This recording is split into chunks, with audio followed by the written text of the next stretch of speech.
morning, everyone, and welcome to Online Church. Good morning. This week's Connect, we're really grateful and looking forward to interviewing Stephen and Davina Mortimer from Malton. And we're particularly grateful, as many of you know, they've had quite a difficult time recently, and they're going to be sharing a little bit about their faith experience with us. So are you there, Davina and Stephen? Hello. Yeah, hiya. Good morning. How are we both doing today? Very well, thank you. How are you? Yeah, we're all right. Thank you. Glad to be sharing with you. So we're grateful for your time that you're willing to come and sit and chat with us this morning. Davina, I'll start with you, if that's okay. We know that you've changed career paths recently. A difficult time to do it, but you've done it nonetheless. Could you tell us a little bit about that, please? Yeah, I will. So I was a midwife for almost 20 years, and I can only put it down to maybe a bit of a midlife crisis. I'm not quite sure, but decided it was a really good idea after 20 years in midwifery. Well, I just wanted a change, and I always said, from a midwifery perspective, that if the joy ever left what I was doing, then I would leave, because I'd seen plenty of midwives in kind of stay in midwifery that probably shouldn't, and I didn't want to be one of those. So it's been a dream since being a little girl to be a midwife, and I loved my career, loved everything about it, but it just ended up getting too much about the paperwork and the computers, and the resources and expectations, I guess, of people maybe never quite matched. I couldn't ever sort of bridge that gap, and I think that's probably an NHS-wide, issue. But decided to leave. Didn't tell anybody, including family, as in my parents or anything. And one of my dad's old shops came on the market, so it was December, January time. Decided to go view it, and it just felt like the right thing to do. So put an offer in and ended up moving forward with that, and told my parents, and they were absolutely shocked, but really thrilled to bits. Unfortunately, then COVID happened, and took over a shop 2 days after the first lockdown. So you can imagine it's been a pretty stressful few months. But we're managing just about. Lockdown number 2 is currently underway. Interesting times, but loving it, and still feeling like I'm serving people, within the shop, just in a very different way. Yeah, could you tell us a little bit about the shop itself and what it is that you're selling? I've seen some amazing photos on Facebook, and hopefully we can actually share some links to that on our page as well. But yeah, what is it that the shop, what's the kind of... Do a full advert. Get all the here's what I made earlier. If you ask the boys, they say that I sell hurdy-gurdy stuff. One of the first, best not tell you that, because that's a bit rude. But it's basically it's an alternative therapy shop. So it's a health food shop, organic food, supplements, and that kind of thing. I was brought up literally in the back of the shop. So my dad bought the shop. It's on a corner of a street, and I was brought up in the back of it. So he bought it in 1918, the year that I was born, and I've been told recently, nearly called it Davina's Health Foods. So it feels very much. I worked there as a teenager. Yeah, well, I don't think that worked very well with it. Quite have a ring to it, does it? Yeah. But yeah, I was told it was named after me, and it feels very much like home. So as soon as we go in, it just feels really comforting. Auntie Catherine Wynn has been over recently, because we're selling her masks, and we love it, and we've kind of brought it back to life. And it's the sort of shop that people have shopped in for decades and are really faithful to, and the customers genuinely feel like family, and while difficult stuff's been going on recently, they've been fantastic. So it's lovely. So if any of you want a trip over when lockdown's ended, you're more than welcome.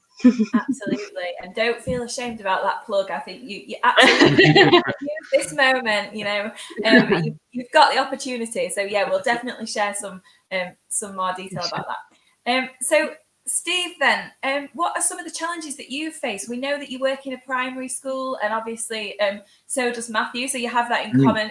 It's been a really interesting time, hasn't it, for schools? So can you tell us a bit about your experience in that? Yeah, the first lockdown was extremely challenging, because I teach reception, so they're only sort of 4 and 5 years old.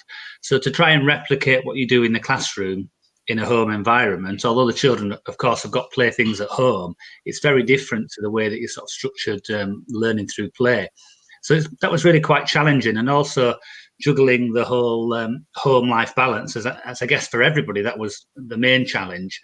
And I think because Davina had just taken over the shop, I felt like I was trying to be all things to all people and trying to support parents who were finding it particularly difficult, to juggle their own work commitments with their home life and trying to provide individual support there as well. So, I found that first part was really quite frantic until we got into a rhythm of what actually worked and what people needed rather than wanted, I think was probably a good way of saying it.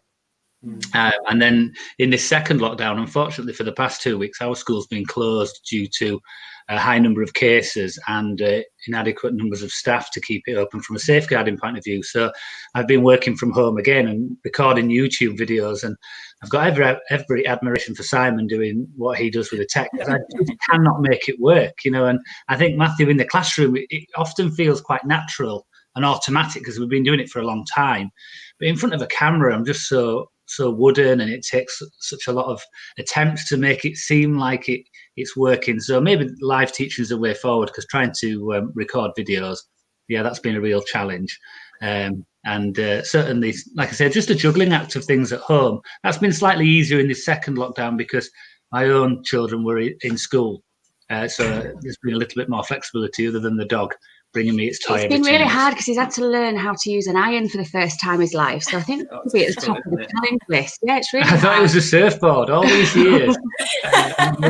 All the lockdown challenges, I've managed to make it work. Brilliant. Just to say, before we move on as well, we've had a lovely comment there from Catherine Wynne talking about the shop, encouraging people to go and visit. It's full of things that you didn't know you needed. And for those watching, do pop your comments and encouragements for the Mortimers in our comment section as we're going, because I'm sure they'd love to hear your comments and connect with you in that way. Yeah, absolutely. I was introduced to a head teacher of a Church of England school who is a man of obvious and apparent faith. And he said, if you want to make a difference in the lives of people, don't worry about becoming a vicar, become a teacher, because you get placed into the heart of a community of people in a very real way. So for all that, I'm sure you were very present in the community of children that you impacted, Steve. I'm sure actually going into their homes every day has only increased your witness of who you are to them. So I'm sure you're doing a great job. Knocking wood about your performance this morning either. So. And just to share a little story, so you're not alone. One of Matthew's Zoom sessions that he had with his class was completely hijacked by the fact they all went to go and get their pets and they brought them on screen. And so I was just outside the door, could hear all these year sixes with their dogs on screen. There you go. Classic year six. As soon as one of them does it, they all want to do it. That's it. I've got that. I'm expecting yours to come trotting through the kitchen in a minute. Yeah. Surprised you haven't yet. Yeah. Now, obviously, Em alluded to the fact that things have been a little bit more difficult recently. We know with the passing of your dad, Davina. Could you share something of your faith experience over this time? Yeah, of course. Actually, we were due to come on to Connect a couple of weeks ago, and the Sunday, with the Saturday night preceding, we'd been up with my dad all night, so it was a really difficult night, and we nearly came on, and I think kind of Steve stood in the gap and said, "I think we can't do it." At that point, we weren't sure that it was we were at the stage that we were at, and that we were so close to losing Dad. But it's been really hard. The couple of days leading up to Dad's death were actually really lovely, and I don't want this to come across as sounding really strange, but his death in itself was the most beautiful experience I've ever been part of in my life. It was spiritual, it was magical, it was everything that if we could have written how it should have happened, or for Dad, we wanted it to happen, that it was it. And obviously I won't go into the details, but it was incredibly beautiful. And that first few days, spending with Mum was really special. And actually not lockdown because we weren't in lockdown at that point, but that experience, because of COVID and what's going on, ended up being quite intimate. And even the funeral, we were limited with who could come, and that at the time felt really special, because actually you had no fuss of what band piece you would have wanted, who do we invite, we need to make sure so and so knows. It was just us, and actually that was my dad. He was no fuss. He was properly grumpy man at times. He was, but he was no fuss. And he was humble, and that's kind of how he lived his life, I suppose. His motto was always, "I'm just passing through," and that's how he felt about everything that sort of he did. Having said that, after that first week, it's got really hard because a lockdown happened and it's lonely. And actually, from separating, I suppose, your spiritual and your human life, spiritually, I suppose it's not affected us because Dad had such a strong faith. We talked a lot in the last few days of him dying, and he wasn't worried at all about dying. He didn't want to hurt. He didn't want it to be awful, and it wasn't. He knew he was secure in the fact that he was going to heaven, and we all were, and that experience was amazing. The human part of me feels really sad because I've lost my dad. My children have lost their granddad. They don't now have a grandfather in their life, and I just think they're too young. He should have had another 20 years. We should be celebrating Christmas together, and so I feel sad. I feel sad for my mum because lockdown has happened, and that makes grieving very lonely. So when usually people will be able to be fussing around and cooking and going to visit her and stuff, Thursday after lockdown, she's on her own, and that's really hard, to deal with. We've also got the added thing, which is where it is linked in with faith. At Malton, the doors of the core have been shut since March. We've got no leaders, and the church, it doesn't really. It's not functioning and hasn't done from March. So we've gone from being a very army-barmy family, including Dad and Mum, and everything that we did centred around church for our kids as well. And we're now on our own, and that feels very alien, and we don't know what the future. We're fairly sure we know the future for the core, in these times, and that makes us really sad. And that as a family, there's lots of decisions that are going to have to be made in the coming weeks and days about what we do. Where do we go? Where do we fit in? Where do we belong? And for our kids particularly, this is for the eldest two, for Harry and Adam, 16 and 13. This is probably the most vulnerable time in their lives. We all know, don't we? Kids, they get to a certain age and you have a really big influence on them. And at some point, their friendship group in the army, that takes over, it's scary. And we've lost that because they're not going, they've been going to rugby instead. And so that teaching and that connection, apart from the Sunday night thing that Mark and Sarah have been doing, which has been really good, they've lost connection with church since March. So that's a hard thing. I think as well, it's worth saying a huge thank you to yourselves and Castleford in general for the connect, because it has been a lifeline to us. Definitely, it has been a way to keep connected and to still feel part of church. Our faith, although it has been shaken at times, I think it's still there, and it's still, we've connected, and that's what this is. We're still connected. But the real life, this is easy to do, isn't it? Because you're distanced in some way, I think. But that real life connection, those relationships, that's what's gone, that's isn't the it? challenge, isn't it, really, for us to, that's hard when you're grieving as well. Yeah, I mean, I'm sure I speak on behalf of everybody that it's been great to see you connecting with us. And I think even Leo's actually appeared, hasn't he, in Ignite at some point as well. They've sent crafts in, and he's loved that as well. People that he's never met, he hasn't, he's no idea. So that's been lovely. And Becky and Auntie Catherine, and and obviously we've got that link there with Grace as well, which was lovely. So we do feel sort of part of the family.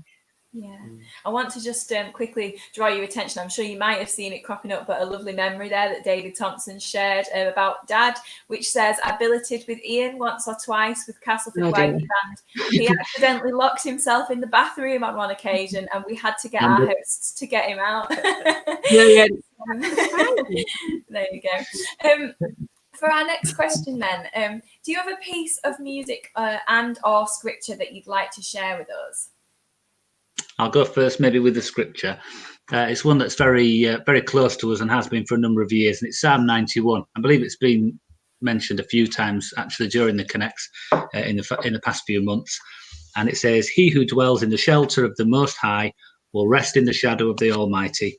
I will say of the Lord, He is my refuge and my fortress, my God in whom I trust. And it goes on to say, he will cover you with his feathers, and under his wings you will find refuge. His faithfulness will be your shield and rampart. That's lovely, beautiful And words. Thank you. And song-wise, it's one again that is, it keeps coming back to us.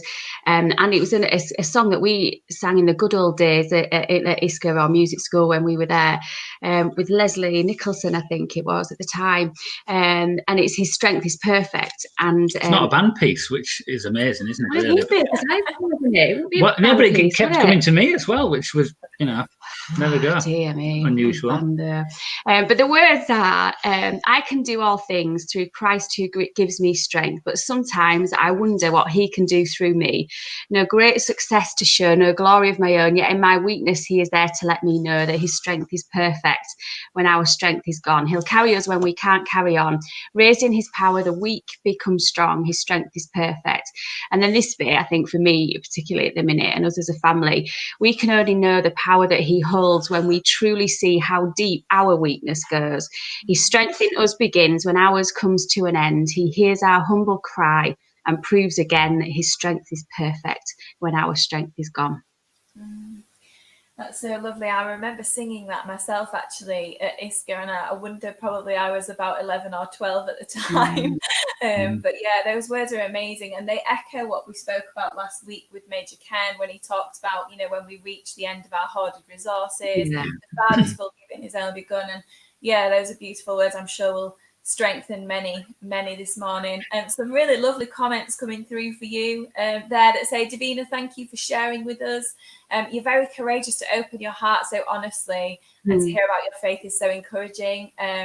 Another one there from Luke, who says, Davina and Steve, you've supported many young people through your presence, as well as roles divisionally and at ISCA. Very true. We can continue to pray for you and your family and Molten Core at this time. So yeah, and there's plenty more coming through for you to catch up on later. Thank you. Now, with all this going on, aside from just saying all of the above, what is there that we can be praying about for you over the coming weeks? Our boys, that it's a big worry of us as parents. That might be a bit of a selfish prayer, but we're worried for them. It's our jobs to protect them and to try and lead them in the right path. And that it's whole. It takes an army to raise a child, and but we feel quite isolated in that at the minute. And so it's prayer to protection and guidance, I suppose, for our kids, and that we know that we're doing the right thing for them. And also for our family as well, because you mentioned your mum, going through her grieving journey. My mum was quite poorly over the summertime, ended up being admitted to hospital with pneumonia, but recovered and is at home, but still struggling a little bit, I think, with her own health. And my brother Paul, who's also had a spell in hospital over the last couple of weeks, and his wife Al, who've struggled a little bit with their own health. So just sort of general prayers of strength and courage, I think, going forward. Well, do be assured that people will be praying for those things. Definitely not selfish at all. I work with teenagers, so I know exactly what it's like at that age and all the influences. So please do be praying for the Mortimer family. Thank you so much for the way that you've strengthened our fellowship and our core as well, and contributed and mucked right in. We're really grateful. It's a strange phrase to use, I know, when you're doing it digitally, but its impact is definitely felt. And thank you particularly for joining us and for your openness and vulnerability about your recent experience with your dad, Ian, as well. And we look forward to the day where we can come and do it in person and get Leo's just brought me this. He's just drawn you both a picture to say thank you. So there you are. There's a picture of you. That's lovely. And we are going to now move into our prayer time, which is led for us this morning by Andrea Dring.